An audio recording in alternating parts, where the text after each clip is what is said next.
Well, Triss and Four's relationship is really based around mutual respect. And that doesn't mean that they don't have conflict. And that's something that comes up a little more in Insurgent. So this is not a perfect relationship.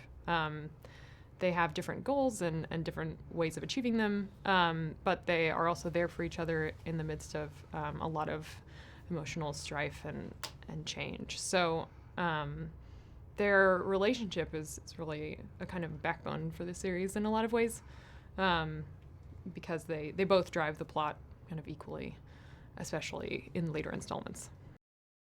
I think I'm always most excited to see the simulations visualized because they're so hard to picture, and because I have a fascination with kind of dreamscapes or like nightmare landscape kind of things, which is why I wrote about them.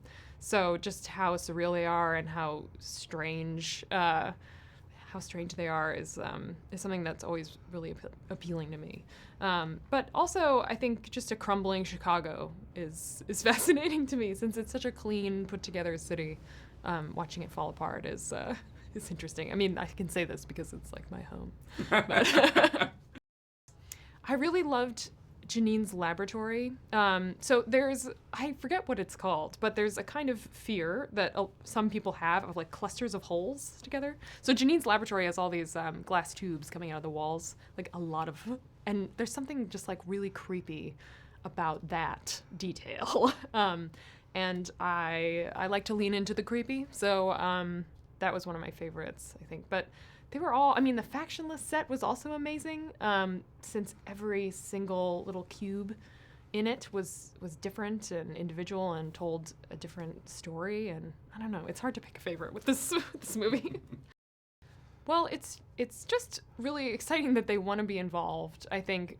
I mean, I've seen Octavia and Naomi in amazing roles before, and so I have a lot of confidence in their ability to bring the characters to life, and of course they did. So that was great. But I don't know. I mean, I think so much of the success or failure of a story told in movie form depends on how well the actors can do in capturing characters and giving them depth and complexity. So I think we're very fortunate to have a cast like this. It's such a strong cast. Well, I didn't imagine that they would ever be on screen, because that's just, kind of, it was outside of my, even my like imagination that this might happen. But writing action sequences is one of my favorite things. So I remember thinking about Insurgent that maybe it was a little too relentless when I was writing it, so tried to add some quieter moments in. So it makes sense that it would be action-packed on screen, I guess, since I was like, okay, we gotta have at least one scene where people rest, because otherwise this is just losing all believability. I think the scenes that will be most appealing in the 3D sense will probably be the simulations, because I think they're kind of designed with that, specifically with like being visually compelling in mind. Not that like every shot isn't, but I think those will probably be the most impactful, I guess, in the 3D setting. Okay. I think I'm most excited for audiences to see our characters change and develop like over time.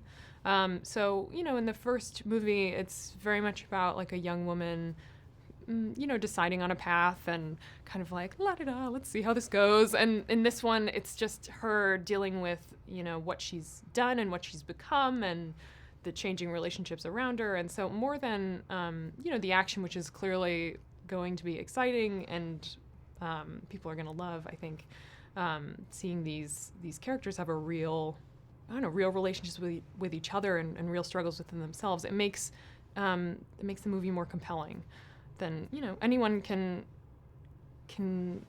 just like watch a nonstop action. But I think what makes a movie really resonate with people is the deeper stuff in addition to the action.